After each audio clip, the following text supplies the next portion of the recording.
स्वाभिमान पार्टी के पालमपुर उपमंडल अध्यक्ष जगजीत चंद कटोच तथा बैजनाथ क्षेत्र के घोषित उम्मीदवार एडवोकेट विशेष वर्मा ने नगर परिषद बैजनाथ पपरोला के कूड़ा निस्तारण क्षेत्र का दौरा करते हुए कहा कि नगर परिषद गत 7 वर्षों में नगर परिषद क्षेत्र के कूड़ा निस्तारण की व्यवस्था करने में नाकाम सिद्ध हुई है।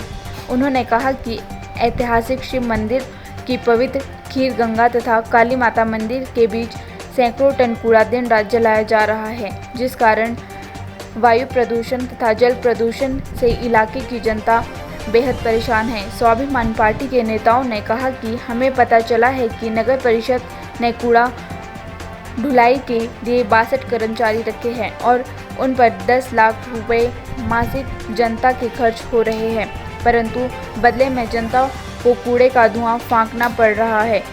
उन्होंने मांग की कि 62 सफाई कर्मचारियों के नाम सार्वजनिक किए जाए तथा उन्हें काट दिए जाए ताकि जनता जान सके कि 62 सफाई कर्मचारी कौन है। जगजीत कटोच ने कहा कि अब तो कूड़े से खाद बनने की मशीन आ रही है, उनका उपयोग किया जाना चाहिए। उन्होंने मांग की नगर परिषद बैजनाथ पपरोला शीघ्र ही कूड़ा निस्तारण की व्यवस्था करे तथा कूड़ा जलाने पर तत्काल रोक लगाई जाए। आज हमारे साथ स्वाभिमान पार्टी के नेतागण उपस्थित हैं। स्वाभिमान पार्टी के जो एडवोकेट विशेष वर्मा हैं, उनको स्वाभिमान पार्टी ने बैजनाथ क्षेत्र का विधायक के रूप में इलेक्शन लड़ने के लिए उनका नाम घोषित किया है। उनके साथ हैं जगजीत चंद कटोच जी, जो स्वाभिमान पार्टी के पालमपुर मंडल, जिसमें 4 विधानसभा आती हैं, उसके अध्यक्ष हैं। तो विशेष जी, आज आपका क्या उससे उद्देश्य है, यहाँ आप क्यों आए हैं श्री गंगा घाट में, और आपके मन में क्या विचार है? आज हम श्री गंगा घाट में यहाँ वर्तमान में जो नगर परिषद है उनका जो प्रबंध देखने आए हैं कि वो यहाँ जो पड़ा हुआ लाखों टन कूड़ा है उसको वो किस तरह से रखा जाता है। लेकिन वर्तमान में जो स्थिति है वो बड़ी ही असंतोषजनक है। आप देखेंगे कि यहाँ हज़ारों टन कूड़ा जो कि फेंका गया है और जिसमें आग लगाई गई है और जो दिन रात धुआं फैला रहा है और जल रहा है, जिसके कारण वायु प्रदूषण हो रहा है, जल प्रदूषण भी हो रहा है। ये हमारी पवित्र खीर गंगा नदी जिसमें हज़ारों टन कूड़ा फेंका जा रहा है, जबकि